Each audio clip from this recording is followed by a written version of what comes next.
Hey, what is up guys? It's your boy Speed here, and today I want to talk about 5 different Dota ideas that I've been thinking about that I want to share with you guys. So without further ado, let's talk about these ideas and get into it. All right, so the first thing I want to talk about, or the first hot take that I have, is that lane swapping is underrated. So I'm sure if a lot of you guys have been playing Dota for a long time, you know what lane swapping is. However, you might notice that this basically never happens anymore, which if you've been playing Dota for a while, you know is crazy. I mean, that's like wild because it used to happen every single game. So what changed? Well, I think the main thing that changed is that people really started to specialize in their lane. Offlane players really understand how the offlane plays, and safe lane players really understand how the safe lane plays. And same thing for the position 5 and for the position 4. And I really do believe that that is the main thing that happened. I also believe that 2-on-2 is the most consistent Dota playstyle, as it splits up the XP reliably and prevents like supports from getting stuck at level 4. However, I think lane swapping, at least swapping around the heroes that you draft, is quite good, and I don't know why people don't do it at all. I think it's kind of just become a trend. People don't really like it. It's kind of a frustrating thing that happens in Dota, and it, in my opinion, it almost seems like there's a general truce going on subconsciously, because why is no one lane swapping ever? People will just straight up play into bad matchups.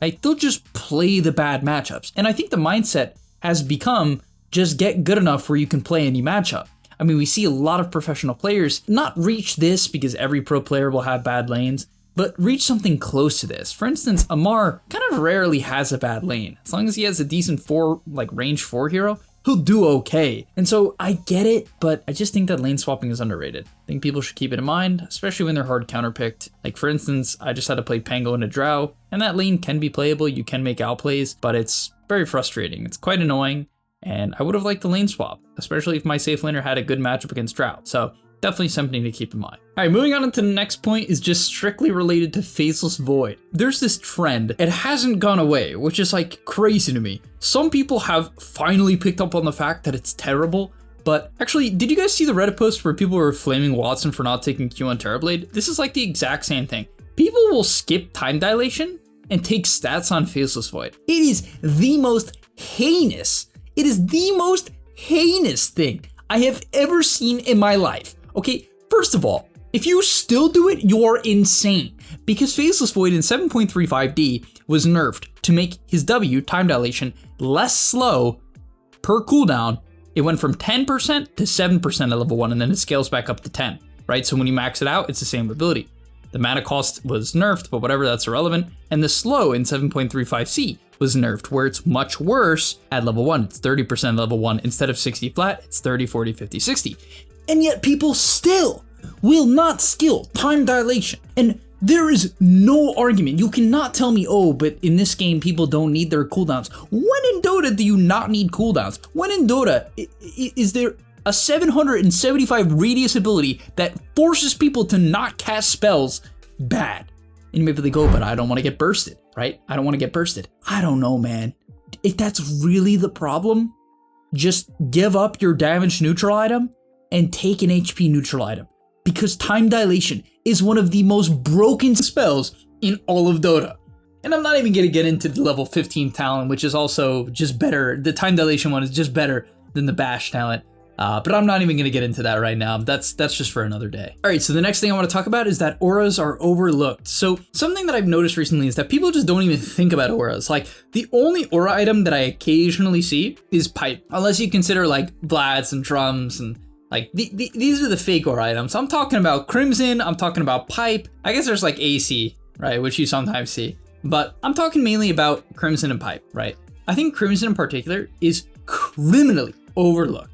The reason why is there's certain meta heroes that it's really good against. It's really good against Sniper, it's really good against Luna, and it's really good against Medusa. If you have some time right now, I recommend you go into a demo lobby, you load up Luna, and you click Crimson Guard against her. Because how the glaives work is they do less damage the more they bounce. The Crimson blocks every single bounce individually. It just blocks every single time. I think it's like 60 or 75 damage every single time from these glaives. It completely negates Luna. Like, during the active of Crimson, which is 8 seconds, Luna, let's say you click it right after she clicks her shard, right, which is the spinny moonglaives for 7 seconds. All of those moonglaives get blocked too. They're considered physical hits. And so Luna is just way worse if you buy a Crimson. And I was watching a professional, I think it was Malik, a professional Darkseer and he bought Ags against Luna, which, don't get me wrong, is good. It gives you a stun on Darkseer, it makes a copy of the Luna, but the problem is, with his items, it was actually not very easy for him to get to the backline, and I don't think it was very easy for him to hit the Luna. Like, he was able to hit her when the fight was kind of already over, they were winning the game, but it just didn't look that good. It would have been way better, in my opinion, if he just clicked Crimson when Luna went in, right? I really believe that. And people have just kind of forgotten about the item because, well, Vanguard's not very popular. It's practically never bought. And so people have just forgotten about Crimson. It's like, oh, I'm not going to build this item if I don't have Vanguard already, right? I'm not just going to like, because that was often the justification in the past. It's like, well, I want a Vanguard for the early game. I guess I'll turn it into Crimson. But I think you should just buy it anyway. If you're against Luna, you're against Medusa, or if the enemy team just has a ton of physical damage, they have Lycan, right? They have Lycan, Sniper, Luna, and you don't have a Crimson, you're like on drugs. It's just a broken item. All you have to be doing is playing a hero that like sort of can buy it. Axe. Okay, definitely Darkseer, Underlord. Even something like Bristleback, you can consider it for your team because of how insane it is. And I think it's just a shame that people don't. All right, getting to the fourth point is that 3 semi-cores is something that people just don't get. So semi-cores, in my opinion, in Dota are heroes that scale, but not that hard. So an example of a hero that isn't a semi-core is Medusa or PA, because these heroes come online much later on. Compare them to something like Sven or Weaver or Cast Knight. These heroes are much better at fighting early game. And it's not to say that PA can never fight early, or Medusa, if she has a good lane, can't fight. That's not what I'm saying. I'm saying on average, Sven, CK, Weaver are better at fighting early. And if you think of any teams that pick these heroes, you might think of Team Falcons. They love semi-carries or semi-cores. In fact, in a huge percentage of their games, they have 3 of them. And the reason why this works is because all 3 of their cores are not heavy farming cores. They're semi-cores. Imagine if Team Falcons picked PA, Tinker, and Bristleback, or like Slardar. You would probably look at that. Well, Slardar's not a good example.